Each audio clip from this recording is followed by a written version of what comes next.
ಹತ್ತಿರವಿರು ಯೇಸುವೇ, ಕಷ್ಟದ ಸಮಯದಲ್ಲಿ ಹತ್ತಿರವಿರು ಯೇಸುವೇ, ಕಷ್ಟದ ಸಮಯದಲ್ಲಿ ನಿನ್ನ ಹೊರತು ಯಾರು ಇಲ್ಲ, ನನಗೆ ಸಹಾಯ ಹಸ್ತ ನೀಡಲು. ನಿನ್ನ ಹೊರತು ಯಾರು ಇಲ್ಲ, ನನಗೆ ಸಹಾಯ ಹಸ್ತ ನೀಡಲು.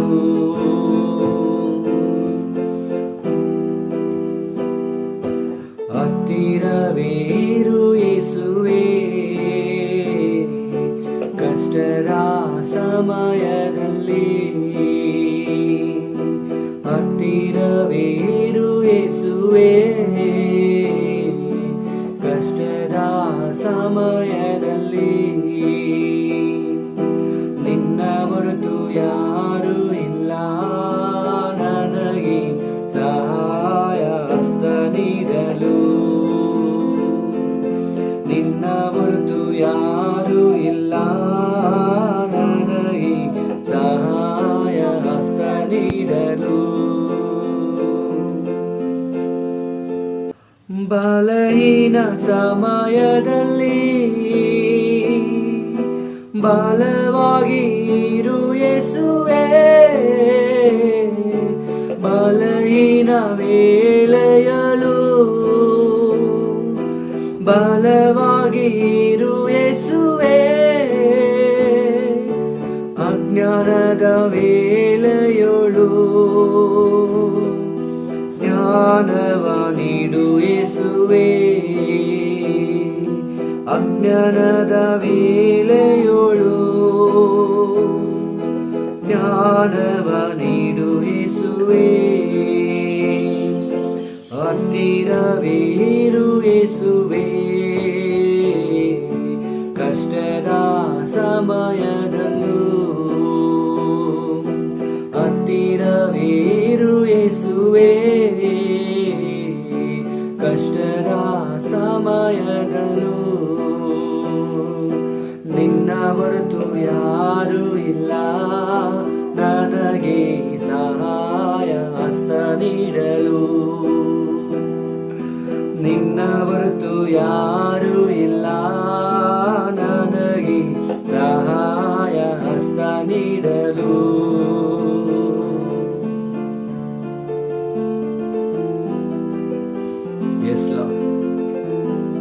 ನಿನ್ನ ಹೊರತು ಸ್ವಾಮಿ ನಮಗೆ ಬೇರೆ ಯಾವ ಕಾರ್ಯಕರ್ತನೂ ಇಲ್ಲಪ್ಪ.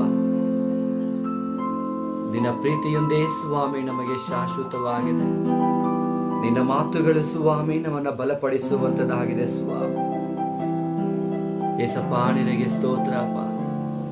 ನಮ್ಮ ಬಲಹೀನದ ಸಮಯದಲ್ಲಿ ಬಲವಾಗಿ ನೀನು ಇಳಿದು ಬಂದು ಅಪ್ಪ ನಮ್ಮನ್ನ ಉದ್ಧಾರ ಮಾಡು ಸ್ವಾಮಿ. ಅಜ್ಞಾನದ ವೇಳೆಯಲ್ಲಿ ಜ್ಞಾನವನ್ನು ಅನುಗ್ರಹಿಸಿ ಸ್ವಾಮಿ, ನಮ್ಮ ಜೀವನ ಪಾವನವಾಗುವಂತೆ ಸ್ವಾಮಿ ನೀನು ಆಶೀರ್ವದಿಸು ಸ್ವಾಮಿ. ಅಗಮ್ಯವಾದ ಬೆಳಕಿನಲ್ಲಿ ವಾಸ ಮಾಡುವ ಯೇಸು ಸ್ವಾಮಿಯ ಅತಿ ಮಧುರವಾದ ನಾಮದಲ್ಲಿ ನಿಮ್ಮೆಲ್ಲರಿಗೂ ವಂದನೆಗಳನ್ನು ತಿಳಿಸಿಕೊಳ್ಳುವಂತವನಾಗಿದ್ದೇನೆ. ಯೆಶಾಯನ ಗ್ರಂಥ 54ನೇ ಅಧ್ಯಾಯವನ್ನು ಈ ದಿನದಲ್ಲಿ ಧ್ಯಾನ ಮಾಡುವಂತೆ ಪರಿಶುದ್ಧಾತ್ಮನ ಪ್ರೇರೇಪಣೆಯಿಂದ ನಿಮ್ಮ ಮುಂದುಗಡೆ ಬಂದಿದ್ದೇನೆ. ನನ್ನ ಪ್ರೀತಿಯ ಸಹೋದರ ಸಹೋದರಿಯರೇ, ಈ ಒಂದು ಯೆಶಾಯನ ಗ್ರಂಥ 54ನೇ ಅಧ್ಯಾಯದಲ್ಲಿ 1ರಿಂದ 6 ವಚನಗಳವರೆಗೂ ದೇವರು ಕುಗ್ಗಿ ಹೋದಂಥವರನ್ನ, ಕಳವಳಗಳಲ್ಲಿ ಇರುವಂಥವರನ್ನ, ವೇದನೆಯಲ್ಲಿ ಇರುವಂಥವರನ್ನ, ವ್ಯಾಧಿಗಳಲ್ಲಿ ಒಳಪಟ್ಟಿರುವಂಥವರನ್ನ, ದುಃಖಗಳಲ್ಲಿ ಇರುವಂಥವರನ್ನ, ಅನೇಕರು ನಿಂದೆಗಳಿಂದ ದೂರ ಮಾಡಿರುವಂಥವರನ್ನ, ಸಂಬಂಧಿಕರೇ ಬೇಡವೆಂದು ತಳ್ಳಿಬಿಟ್ಟವರನ್ನ ದೇವರು ಒಂದು ಧೈರ್ಯವನ್ನ ಕೊಟ್ಟು ಅವರನ್ನ ಬಲಪಡಿಸುವಂಥದ್ದನ್ನು ನಾವು ನೋಡುತ್ತೇವೆ. 7ನೇ ವಚನದಿಂದ 10 ವಚನಗಳವರೆಗೂ ದೇವರು ತನ್ನ ವಾಗ್ದಾನವನ್ನು ನಮಗೆ ಅನುಗ್ರಹ ಮಾಡಿ, ವಾಗ್ದಾನದ ಮುಖಾಂತರವಾಗಿ ನಮ್ಮ ನಂಬಿಕೆ ವಿಶ್ವಾಸಗಳನ್ನು ಇನ್ನೂ ಬಲಪಡಿಸುವಂತವನಾಗಿದ್ದಾರೆ. 11ನೇ ವಚನದಿಂದ 17ನೇ ವಚನದವರೆಗೂ ನಾವು ನೋಡುವುದಾದರೆ ಈ ಧೈರ್ಯಗೊಳಿಸಿದಂಥ ಮಾತುಗಳು ಮತ್ತು ವಾಗ್ದಾನದ ಮಾತುಗಳ ನಿಮಿತ್ತವಾಗಿ 11ನೇ ವಚನದಿಂದ 17ನೇ ವಚನದವರೆಗೂ ದೇವರು ನಮ್ಮನ್ನ ಆಶೀರ್ವದಿಸುವಂತವನಾಗಿದ್ದಾನೆ. ಯೆಶಾಯನ ಗ್ರಂಥ 54ನೇ ಅಧ್ಯಾಯ 1ರಿಂದ 6 ವಚನಗಳು ದೇವರು ನಮ್ಮನ್ನ ಬಲಪಡಿಸಿ ಮಾತನಾಡುವಂತಹ ಮಾತುಗಳಾಗಿವೆ. ಅದನ್ನು ನಾವು ಈಗ ಓದಿಕೊಳ್ಳುವ. ಹೆರದವಳೆ ಬಂಜೆಯೇ ಹರ್ಷಧ್ವನಿಗೈ, ಪ್ರಸವ ವೇದನೆಯನ್ನು ಅನುಭವಿಸಿದವಳೆ ಆನಂದ ಸ್ವರವೆತ್ತಿ ಕೂಗು. ಗಂಡನುಳ್ಳವನಿಗಿಂತ ಗಂಡ ಬಿಟ್ಟವಳಿಗೆ ಮಕ್ಕಳು ಹೆಚ್ಚು ಎಂದು ಯೆಹೋವನು ಹೇಳುತ್ತಾನೆ. ನಿನ್ನ ಗುಡಾರದ ಸ್ಥಳವನ್ನು ವಿಸ್ತರಿಸು, ನಿನ್ನ ನಿವಾಸದ ಪರದೆಗಳು ಹರಡಲಿ. ಸಂಕೋಚ ಪಡಬೇಡ, ನಿನ್ನ ಹಗ್ಗಗಳನ್ನು ಉದ್ದ ಮಾಡಿ ಗೂಟಗಳನ್ನು ಬಲಪಡಿಸು. ನೀನು ಎಲ್ಲಾ ಕಡೆಗಳಲ್ಲಿಯೂ ಹಬ್ಬಿಕೊಳ್ಳುವಿ. ನಿನ್ನ ಸಂತಾನದವರು ಜನಾಂಗಗಳನ್ನು ವಶ ಮಾಡಿಕೊಂಡು ಹಾಳು ಪಟ್ಟಣಗಳನ್ನು ಜನಪರಿತವಾಗುವಂತೆ ಮಾಡುವರು. ಹೆದರಬೇಡ, ನಿನಗೆ ಅವಮಾನವಾಗುವುದಿಲ್ಲ. ನಾಚಿಕೆ ಪಡದಿರು, ನಿನಗೆ ಆಶಾಭಂಗವಾಗದು. ಯೌವನದಲ್ಲಿ ನಿನಗಾದ ಅವಮಾನವನ್ನು ಮರೆತು ಬಿಡುವಿ. ವೈಧವ್ಯದಲ್ಲಿ ನಿನಗೆ ಸಂಭವಿಸಿದ ನಿಂದೆಯು ಇನ್ನು ನಿನ್ನ ನೆನಪಿಗೆ ಬಾರದು. ನಿನ್ನ ಸೃಷ್ಟಿಕರ್ತನೇ ನಿನ್ನ ಪತಿ, ಆತನ ಹೆಸರು ಸೇನಾಧೀಶ್ವರನಾದ ಯೆಹೋವ. ಇಸ್ರಾಯೇಲಿನ ಸದಮಲ ಸ್ವಾಮಿಯು ನಿನ್ನ ನ್ಯಾಯಸ್ಥಾಪಕನಾಗಿದ್ದಾನೆ. ಸರ್ವಲೋಕದ ದೇವರೆಂಬ ನಾಮಧೇಯವನ್ನು ಹೊಂದಿರುವನು.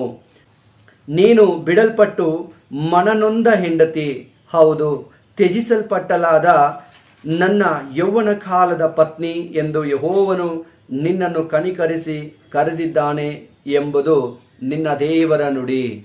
ಈಗ ನಾವು 7ನೇ ವಚನದಿಂದ 10ನೇ ವಚನದವರೆಗೂ ದೇವರು ನಮಗೆ ಕೊಟ್ಟಂತಹ ವಾಗ್ದಾನದ ಮಾತುಗಳನ್ನು ನಾವು ಓದಿಕೊಳ್ಳುವ. ಕ್ಷಣ ಮಾತ್ರ ನಿನ್ನನ್ನು ಬಿಟ್ಟಿದ್ದೇನೆ, ಮಹಾಕೃಪೆಯಿಂದ ಸೇರಿಸಿಕೊಳ್ಳುವೆನು. ತಟ್ಟನೆ ಉಬ್ಬಿ ಹರಿಯುವ ಕೋಪದಿಂದ ಒಂದು ಕ್ಷಣ ಮಾತ್ರ ನನ್ನ ಮುಖವನ್ನು ನಿನಗೆ ಮರೆಮಾಡಿಕೊಂಡಿದ್ದೇನು. ಶಾಶ್ವತ ಕೃಪೆಯಿಂದ ನಿನ್ನನ್ನು ಕರುಣಿಸುವೆನು ಎಂದು ನಿನ್ನ ವಿಮೋಚಕನಾದ ಯೆಹೋವನು ಅನ್ನುತ್ತಾನೆ. ನಿನ್ನನ್ನು ತ್ಯಜಿಸಿದ್ದು ನನಗೆ ನೋಹನ ಕಾಲದ ಜಲಪ್ರಳಯದಂತಿದೆ. ಇಂಥ ಜಲಪ್ರಳಯವು ಭೂಮಿಯನ್ನು ತಿರುಗಿ ಆವರಿಸುವುದಿಲ್ಲವೆಂದು ನಾನು ಹೇಗೆ ಪ್ರಮಾಣ ಮಾಡಿದೆನೋ ಹಾಗೆಯೇ ನಾನು ನಿನ್ನ ಮೇಲೆ ಇನ್ನೂ ಕೋಪ ಮಾಡುವುದಿಲ್ಲ, ಗದರಿಸುವುದಿಲ್ಲ ಎಂದು ಈಗ ಪ್ರಮಾಣ ಮಾಡಿದ್ದೇನೆ. ಬೆಟ್ಟಗಳು ಸ್ಥಳವನ್ನು ಬಿಟ್ಟು ಹೋದಾವು, ಗುಡ್ಡಗಳು ಕದಲಿಯಾವು, ಆದರೆ ನನ್ನ ಕೃಪೆಯು ನಿನ್ನನ್ನು ಬಿಟ್ಟು ಹೋಗದು. ಸಮಾಧಾನದ ನನ್ನ ಒಪ್ಪಂದವು ಕದಲದು ಎಂದು ನಿನ್ನನ್ನು ಕರುಣಿಸುವ ಯೆಹೋವನು ಅನ್ನುತ್ತಾನೆ. ಈಗ 11ನೇ ವಚನದಿಂದ ಕಡೆ 17ನೇ ವಚನದವರೆಗೂ ದೇವರು ನಮಗೆ ಮತ್ತು ನಿಮಗೆ ಕೊಡುವಂತಹ ಆಶೀರ್ವಾದದ ಮಾತುಗಳನ್ನು ಓದಿಕೊಳ್ಳುವ. ಕುಗ್ಗಿದವಳೆ, ಗಾಳಿಯ ಬಡಿತಕ್ಕೆ ಗುರಿಯಾದವಳೆ, ಯಾರೂ ಸಂತೈಸದವಳೆ, ಇಗೋ ಇಂದ್ರನೀಲ ಮಣಿಗಳಿಗಿಂತ ನಿನಗೆ ಅಸ್ಥಿವಾರವನ್ನು ಹಾಕಿ ನಿನ್ನ ಕಳ್ಳುಗಳನ್ನು ನೀಲಾಂಜನದ ಗಾರಿಯಿಂದ ಕಟ್ಟುವೆನು. ನಿನ್ನ ಶಿಖರಗಳನ್ನು ಮಾಣಿಕ್ಯಗಳಿಂದ, ನಿನ್ನ ಬಾಗಿಲುಗಳನ್ನು ಪದ್ಮರಾಗಗಳಿಂದ, ನಿನ್ನ ಪೌಳಿಗೋಡೆಯನ್ನು ಮನೋಹರ ರತ್ನಗಳಿಂದ ನಿರ್ಮಿಸುವೆನು. ನಿನ್ನ ಮಕ್ಕಳೆಲ್ಲರೂ ಯೆಹೋವನಿಂದ ಶಿಕ್ಷಿತರಾಗಿರುವರು, ಅವರಿಗೆ ಅಧಿಕ ಸುಕ್ಷೇಮವಾಗುವುದು. ಧರ್ಮವೇ ನಿನಗೆ ಆಧಾರ, ನೀನು ಹಿಂಸೆಗೆ ದೂರವಾಗಿರುವಿ. ನಿನಗೆ ಹೆದರಿಕೆ ಇರುವುದಿಲ್ಲ, ನಾಶನವು ದೂರವಾಗಿರುವುದು, ನಿನ್ನ ಹತ್ತಿರಕ್ಕೂ ಬಾರದು. ನೋಡು, ಯಾರಾದರೂ ನಿನ್ನ ಸಂಗಡ ವ್ಯಾಜ್ಯವಾಡಿದರೆ ಅದು ನನ್ನ ಅಪ್ಪಣೆಯಿಂದ ಅಲ್ಲ. ಯಾರು ನಿನ್ನ ಮೇಲೆ ವ್ಯಾಜ್ಯವಾಡುತ್ತಾರೋ ಅವರು ನಿನ್ನ ನಿಮಿತ್ತ ಕೆಡವಲ್ಪಡುವರು. ಕೇಳು, ಕೆಂಡವನ್ನು ಊದುತ್ತಾ ಉಪಯುಕ್ತವಾದ ಆಯುಧವನ್ನುಂಟು ಮಾಡುವ ಕಮ್ಮಾರನನ್ನು ಸೃಷ್ಟಿಸಿದವನು ನಾನೇ. ಹಾಳು ಮಾಡುವ ಕೆಡುಕನನ್ನು ನಿರ್ಮಿಸಿದವನು ನಾನೇ. ನಿನ್ನನ್ನು ಎದುರಿಸಲು ಕಲ್ಪಿಸಿದ ಯಾವ ಆಯುಧವೂ ಜಯಿಸದು. ನ್ಯಾಯ ವಿಚಾರಣೆಯಲ್ಲಿ ನಿನಗೆ ವಿರುದ್ಧವಾಗಿ ಏಳುವ ಪ್ರತಿಯೊಂದು ನಾಲಿಗೆಯನ್ನು ದೋಷಿ ಎಂದು ನೀನೇ ಖಂಡಿಸುವಿ. ಈ ಸ್ಥಿತಿಯೇ ಯೆಹೋವನ ಸೇವಕರ ಸ್ವಾಸ್ಥ್ಯವೂ ನಾನು ದಯಪಾಲಿಸುವ ಸಧರ್ಮ ಫಲವೂ ಆಗಿದೆ ಎಂದು ಯೆಹೋವನು ಅನ್ನುತ್ತಾನೆ. ನನ್ನ ಪ್ರೀತಿಯ ದೇವ ಜನರೇ, ನಾವಿಲ್ಲಿ 3 ಭಾಗವನ್ನು ಯೆಶಾಯನ ಗ್ರಂಥದಲ್ಲಿ 54ನೇ ಅಧ್ಯಾಯದಲ್ಲಿ 3 ಭಾಗಗಳನ್ನು ನಾವು ಓದಿಕೊಂಡ್ವಿ. ಮೊದಲನೆಯ ಭಾಗ, ದೇವರು ನಮ್ಮನ್ನ ಬಲಪಡಿಸಿ ನಮಗೆ ಧೈರ್ಯವನ್ನು ಕೊಡುವಂತ ಒಂದು ಭಾಗ. ಎರಡನೆಯ ಭಾಗ, ದೇವರು ನಮಗೆ ವಾಗ್ದಾನಗಳನ್ನ ಕೊಟ್ಟು ಆ ವಾಗ್ದಾನಗಳನ್ನ ನೆರವೇರಿಸುವಂತ ನಂಬಿಕೆಯನ್ನು ಹುಟ್ಟಿಸುವಂತ ಒಂದು ಭಾಗ. ಮೂರನೆಯದಾಗಿ, ದೇವರು ನಮ್ಮನ್ನ ಬಿದ್ದಿರುವಂತ ನಮ್ಮನ್ನ, ಹಾಳಾದಂತ ನಮ್ಮನ್ನ, ಕೆಟ್ಟು ಹೋಗಿರುವಂತ ನಮ್ಮನ್ನ ಮತ್ತೆ ಎತ್ತಿ ಕಟ್ಟಿ ನಮಗೆ ಆಶೀರ್ವಾದಗಳನ್ನು ಅನುಗ್ರಹಿಸುವಂತ ಆಶೀರ್ವಾದದ ಒಂದು ಭಾಗ. ಒಂದು ಧೈರ್ಯದ ಭಾಗ, ಧೈರ್ಯವನ್ನು ಅನುಗ್ರಹಿಸುವಂತ ಭಾಗ. ಮತ್ತೊಂದು ವಾಗ್ದಾನಗಳನ್ನು ಅನುಗ್ರಹಿಸುವಂತಹ ಭಾಗ. ಮೂರನೆಯದಾಗಿ ನಮ್ಮನ್ನು ಆಶೀರ್ವದಿಸುವಂತಹ ಭಾಗ. ಈ 54ನೇ ಅಧ್ಯಾಯವನ್ನ ನೀವು ಸರಿಯಾಗಿ ನೀವು ಮನೆಗಳಲ್ಲಿ ಧ್ಯಾನ ಮಾಡುವುದಾದರೆ, ನನ್ನ ಪ್ರೀತಿಯ ಸಹೋದರ ಸಹೋದರಿಯರೇ, ಈ ಅಧ್ಯಾಯದಲ್ಲಿ ಅನೇಕ ಜನರನ್ನ ಈ ಅಧ್ಯಾಯದ ಮುಖಾಂತರವಾಗಿ ನಾವು ನೋಡಬಹುದು. ಅನೇಕ ಕುಟುಂಬಗಳಲ್ಲಿ, ವಿಶೇಷವಾಗಿ ದೇವರ ಸೇವೆಗಾಗಿ ಕರೆಯಲ್ಪಟ್ಟಂತವರ ಕುಟುಂಬಗಳಲ್ಲಿ ನಡೆಯುವಂತ ಅನೇಕ ಕಷ್ಟಗಳು, ಅನೇಕ ಬಾಧೆಗಳು, ಅನೇಕ ಅವಮಾನಗಳು, ಕುಟುಂಬಸ್ಥರೇ ಹೀನೈಸಿ ಮಾತನಾಡುವಂಥದ್ದು, ಕುಟುಂಬಸ್ಥರೇ ಅವರನ್ನ ತುಚ್ಛಿಸಿ ಮಾತನಾಡುವಂಥದ್ದು. ನೋಡಿ, ಕುಟುಂಬಸ್ಥರೇ ಯಾವ ಸಹಾಯಕ್ಕೂ ಬರದೆ ದೂರ ಇರುವಂಥದ್ದು.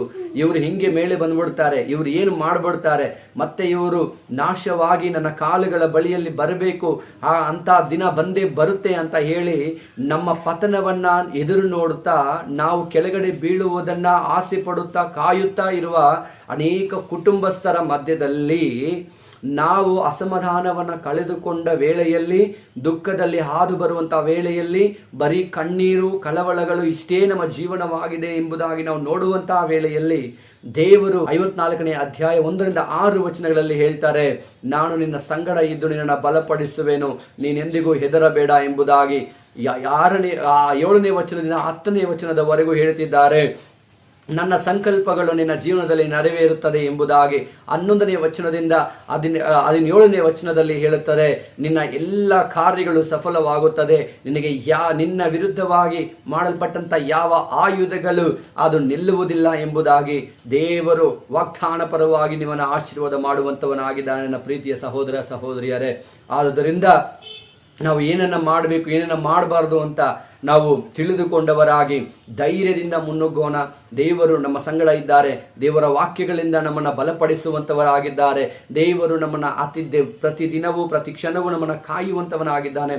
ಅದರಿಂದ ನನ್ನ ಪ್ರೀತಿಯ ಸಹೋದರ ಸಹೋದರಿಯರೇ, ಈ ವಾಕ್ಯದ ನಿಮಿತ್ತವಾಗಿ ನಿಮ್ಮ ಬಳಿಯಲ್ಲಿ ನಾನು ಹೇಳಲಿಕ್ಕೆ ಇಷ್ಟಪಡುವುದು ಒಂದೇ, ಯಾವ ಕಾರ್ಯಕ್ಕೂ ನೀವು ಯೋಚಿಸದೆ, ಯಾವ ಕಾರ್ಯಗಳನ್ನು ನೀವು ತುಂಬಾ ನಿಮ್ಮ ಹೃದಯಕ್ಕೆ ಹತ್ತಿರಕ್ಕೆ ತಂದುಕೊಳ್ಳದೆ ದೇವರ ಮೇಲೆ ನಿಮ್ಮ ಎಲ್ಲ ಭಾರಗಳನ್ನು ಹಾಕಿ ಬಿಡ್ರಿ. ನೋಡಿ, ನಾವು ಈ 54ನೇ ಯೆಶಾಯನ ಗ್ರಂಥ 54ನೇ ಅಧ್ಯಾಯದಲ್ಲಿ ನಾವು ನೋಡುತ್ತೇವೆ, ನೋಹನ ಅಂದ್ರೆ ನಿಮ್ಮ ಮೇಲೆ ಆತನು ಮಾಡಿಕೊಂಡಂತ ಕೋಪ, ನಿಮ್ಮ ಮೇಲೆ ಆತನು ಮಾಡಿಕೊಂಡಂತ ಆ ಒಂದು ರೌದ್ರ ಅದು ಕ್ಷಣ ಮಾತ್ರವೇ, ಅದು ಯಾವಾಗಲೂ ಇರೋದಿಲ್ಲ ಅಂತ ಹೇಳ್ತಿದ್ದಾರೆ.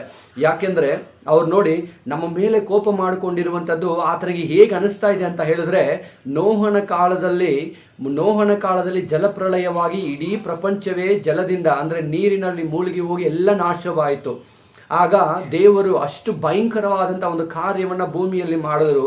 ಅದಾದ ಮೇಲೆ ನೋಹನ ಹತ್ರ ಒಂದು ಪ್ರಮಾಣವನ್ನ ಮಾಡಿಕೊಂಡ್ರು, ಇನ್ನು ಮೇಲೆ ಇಂಥ ರೀತಿಯಾದಂತಹ ಒಂದು ವಿಪರೀತವಾದಂತಹ ಒಂದು ಕಾರ್ಯವು ಆಗುವುದಿಲ್ಲ ಎಂದು ಪ್ರಮಾಣ ಮಾಡಿಕೊಂಡ್ರು.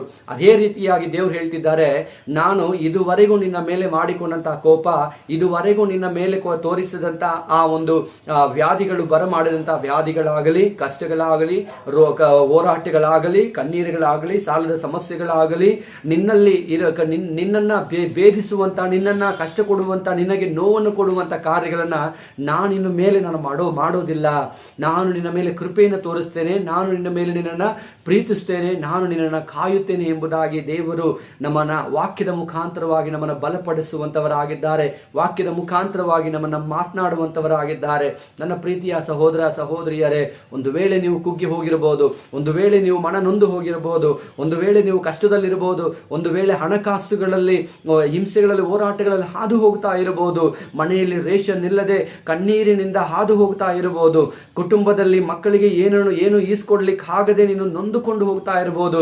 ದೇವರು ನಿನ್ನನ್ನು ಬಲಪಡಿಸಿ ದೇವರು ನಿನಗೆ ಎಲ್ಲವನ್ನ ಮಾಡುವನು ಎಂಬುದಾಗಿ, ಎಲ್ಲ ತಲೆಗೀಳಾಗಿ ನಿನ್ನ ಆಶೀರ್ವದಿಸುವನು ಎಂಬುದಾಗಿ ದೇವರು ನುಡಿಯುತ್ತಾ ಇದ್ದಾನೆ. ನನ್ನ ಪ್ರೀತಿಯ ಸಹೋದರ ಸಹೋದರಿಯರೇ, ಧೈರ್ಯವಾಗಿರ್ರಿ, ಧೈರ್ಯವಾಗಿ ಮುನ್ನುಗ್ಗುರಿ.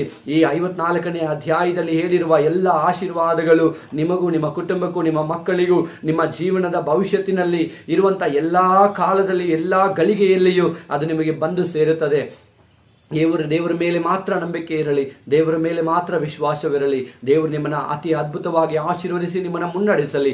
ಎಲ್ಲ ಗಣಮಾನ ಮಹಿಮೆ ದೇವರಿಗೆ ಮಾತ್ರ ಸಲ್ಲಿಸರಿ.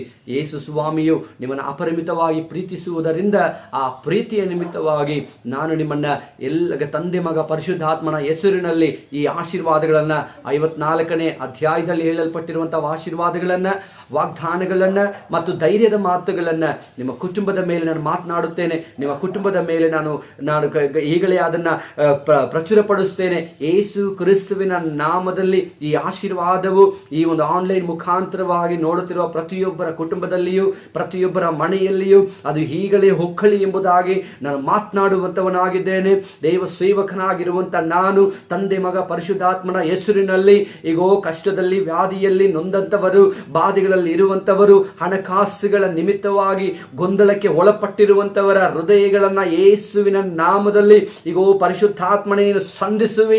ಎಲ್ಲ ತೊಂದರೆಗಳನ್ನ ದೂರ ಮಾಡು, ಎಲ್ಲ ಕಷ್ಟಗಳನ್ನ ದೂರ ಮಾಡು, ಎಲ್ಲ ವ್ಯಥೆಗಳನ್ನ ದೂರ ಮಾಡು, ಎಲ್ಲ ಒಂದು ಬಾಧೆಗಳಿಂದ ಅವರನ್ನ ವಿಮುಕ್ತಿಗೊಳಿಸು ಸ್ವಾಮಿ.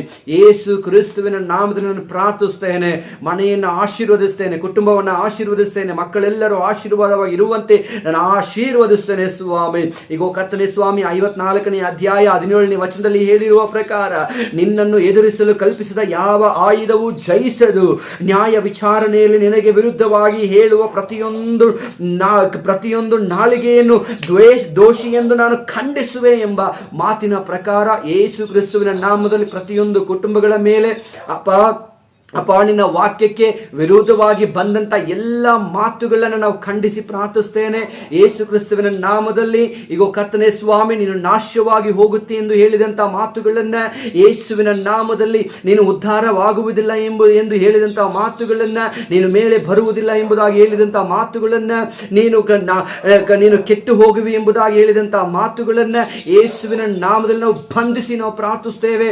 ಅಪ್ಪ ದೇವರೇ ಕರ್ತನೇ, ಯಾವ ಆಯುಧವು ಸ್ವಾಮಿ ನಮಗೆ ವಿರುದ್ಧವಾಗಿ ಮಾಡಲ್ಪಡಲಿಲ್ಲ, ನಿರ್ಮಿತವಾಗಲಿಲ್ಲ ಎಂಬುದಾಗಿ ನಿನ್ನ ವಾಕ್ಯವು ಹೇಳುವ ಪ್ರಕಾರ ಈಗ ಕರ್ತನೇ ಸ್ವಾಮಿ, ನಿಮ್ಮ ವಾಕ್ಯಗಳನ್ನು ನಾವು ನಂಬಿರುವಂತವರಾಗಿದ್ದೇವೆ. ನಿಮ್ಮ ವಾಕ್ಯಗಳನ್ನು ಸ್ವಾಮಿ ಅಪ್ಪ ಆಧಾರವಾಗಿ ಹಿಡಿದುಕೊಂಡಿರುವಂತವರಾಗಿದ್ದೇವೆ ದೇವರೇ. ಯೇಸುವೆ ಸ್ವಾಮಿ 54ನೇ ಅಧ್ಯಾಯ 10ನೇ ವಚನವು ಹೇಳಿರುವ ಪ್ರಕಾರ ಬೆಟ್ಟಗಳು ಸ್ಥಳವನ್ನು ಬಿಟ್ಟು ಹೋದಾವು, ಗುಡ್ಡಗಳು ಕದಲಿಯಾವು, ಆದರೆ ನಿನ್ನ ಕೃಪೆ ನನ್ನನ್ನು ಸ್ವಾಮಿ ಒಂದು ಕ್ಷಣವೂ ಅದು ನನ್ನನ್ನು ಬಿಟ್ಟು ಹೋಗುವುದಿಲ್ಲ ಎಂದು ನಿನ್ನ ವಾಕ್ಯವು ಹೇಳಿರುವ ಪ್ರಕಾರ ಯೇಸುವಿನ ನಾಮದಲ್ಲಿ ಕರ್ತನೆ ಅಪ್ಪ, ಈ ಒಂದು ವಾಕ್ಯದ ಪ್ರಕಾರ ಈ ಒಂದು ಆನ್ಲೈನ್ ನಲ್ಲಿ ಇರುವಂತಹ ಪ್ರತಿಯೊಂದು ಕುಟುಂಬಗಳನ್ನ ಯೇಸುವಿನ ನಾಮದಲ್ಲಿ ಕರ್ತನೆ ನಿನ್ನ ಕೃಪೆಯು ಆವರಿಸಿಕೊಳ್ಳಲಿ, ನಿನ್ನ ದಯೆ ಆಯರು ಆವರಿಸಿಕೊಳ್ಳಲಿ, ನಿನ್ನ ಪ್ರೀತಿ ಅವರನ್ನು ಆವರಿಸಿಕೊಳ್ಳಲಿ, ನಿನ್ನ ಪ್ರಸನ್ನತೆ ಅವರನ್ನು ಆವರಿಸಿಕೊಳ್ಳಲಪ್ಪ. ಎಲ್ಲ ಗಣಮಾನ ಮಹಿಮೆ ನಿನಗೆ ಮಾತ್ರ ಸಲ್ಲಿಸ್ತೇನೆ. ಯೇಸುವಿನ ನಾಮದಲ್ಲಿ ನಾನು ಪ್ರಾರ್ಥಿಸ್ತೇನೆ ನಮ್ಮ ಒಳ್ಳೆಯ ತಂದೆಯೇ. ಆಮೇನ್, ಆಮೇನ್, ಆಮೇನ್. ಸೊ ಯೆಶಾಯನ ಗ್ರಂಥ 54ನೇ ಅಧ್ಯಾಯದಲ್ಲಿ ಹೇಳಿರುವ ಪ್ರಕಾರ ಈ ವಾಕ್ಯಗಳು ನಿಮ್ಮ ಜೀವನದಲ್ಲಿ ಅದು ಅಭಿವೃದ್ಧಿಯನ್ನ ತರುವಂಥದ್ದಾಗಿದೆ, ಆಶೀರ್ವಾದವನ್ನು ತರುವಂಥದ್ದಾಗಿದೆ. ನೀವು ಕುಂದಿ ಹೋಗಿರುವ ವೇಳೆಯಲ್ಲಿ ನಿಮ್ಮ ಹೃದಯಗಳನ್ನು ಸಂತೈಸುವಂಥದ್ದಾಗಿದೆ, ನಿಮ್ಮ ಕಣ್ಣೀರುಗಳನ್ನು ಒರೆಸುವಂಥದ್ದಾಗಿದೆ. ದಿನನಿತ್ಯವೂ ಈ ಒಂದು ವೇದ ವಾಕ್ಯಗಳನ್ನು ಓದ್ರಿ, ವೇದ ವಾಕ್ಯಗಳನ್ನು ಪರವಾಗಿ ನಿಮ್ಮ ಜೀವನಗಳನ್ನು ಸಾಗಿಸಿರಿ. ನಿಶ್ಚಯವಾಗಿ ದೇವರು ನಿಮ್ಮನ್ನು, ನಿಮ್ಮ ಕುಟುಂಬವನ್ನು ಆಶೀರ್ವದಿಸುವರು. God bless you. ದೇವರು ನಿಮ್ಮನ್ನು ಆಶೀರ್ವದಿಸಲಿ. Amen, amen.